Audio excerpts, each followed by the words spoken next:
हाडे मजबूत करण्यासाठी, अनेक आजारांवर गुणकारी, रोगप्रतिकारक शक्ती वाढवणारे, भरपूर कॅल्शियम असणारे पौष्टिक व हेल्दी गुणकारी सूप म्हणजेच शेवग्याच्या शेंगांचे सूप।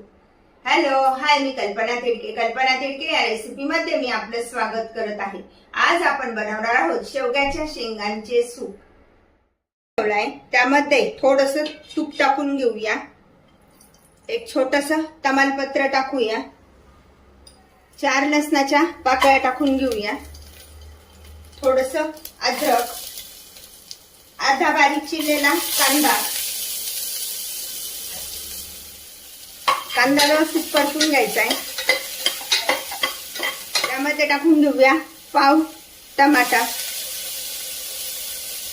पावच भागाची फोड घ्यायची आहे। गॅस कमी करूया। चमचा मुगाची डाळ आहे, धुवून घेतलेली आहे स्वच्छ, ती टाकून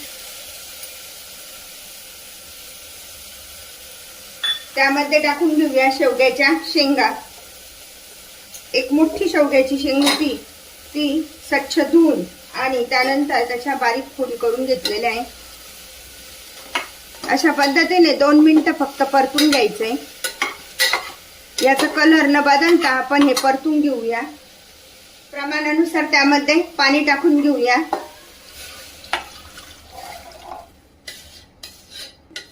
एक ग्लास गच्च भरून पाणी टाकलेलं आहे मी त्यामध्ये। झाकण लावून 3 शिट्ट्या काढून घेऊया। शेंगा व्यवस्थित शिजू द्यायच्या आहे। 3 शिट्ट्या झाल्या आहे तर गॅस बंद करूया आणि थंड होण्यासाठी ठेवूया। झालाय की नाही ते बघूया। कुकर थंड झालाय की नाही ते। अशा प्रकारे कुकर थंड झालाय। शेंगा पण छान शिजल्या गेल्या। अशा प्रकारच्या ह्या पूर्ण शेंगा व्यवस्थित शिजून घ्यायच्या। आता आपण त्या चाळणीच्या मदतीने गाळून घेऊया। अशा पद्धतीने पातेल्यावर चाळणी ठेवायची आणि व्यवस्थित अशा ह्या गाळून घ्यायच्या आहे।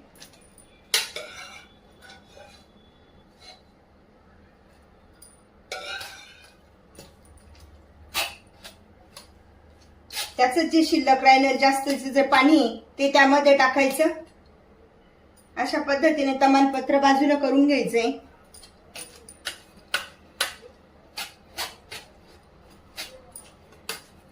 आणि आता हा पूर्ण गर व्यवस्थित गाळून घेऊया।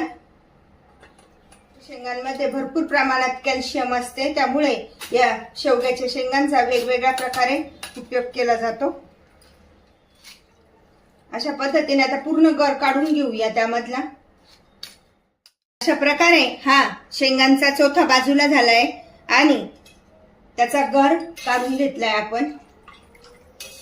आता हा उकळायला ठेवून घेऊया।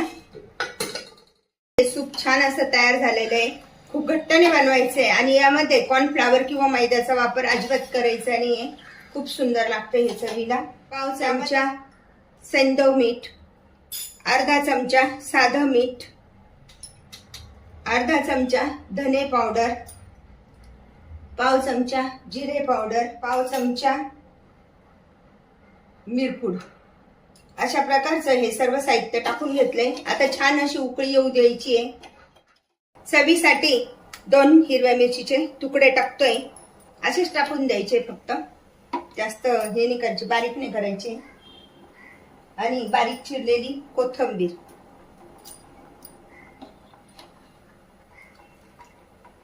छान उकळी आली। आता अरे सूपला छान अशी उकळी आली। हे शेवग्याच्या शेंगांचं सूप पिण्यासाठी तयार। गॅस बंद करूया आणि या सूपचा आस्वाद घेऊया। 1 चमचा मूग डाळीचा वापर करून बनवलेले भरपूर कॅल्शियम असलेले शेवग्याच्या शेंगांचे सूप पिण्यासाठी तयार। अशा प्रकारचे सूप तुम्ही पण बनवा आणि मला मात्र कळवा कसे झाले ते। लाईक आणि सबस्क्राईब करायला विसरू नका। पुन्हा आपण भेटूया नवीन रेसिपीसह। थँक्यू।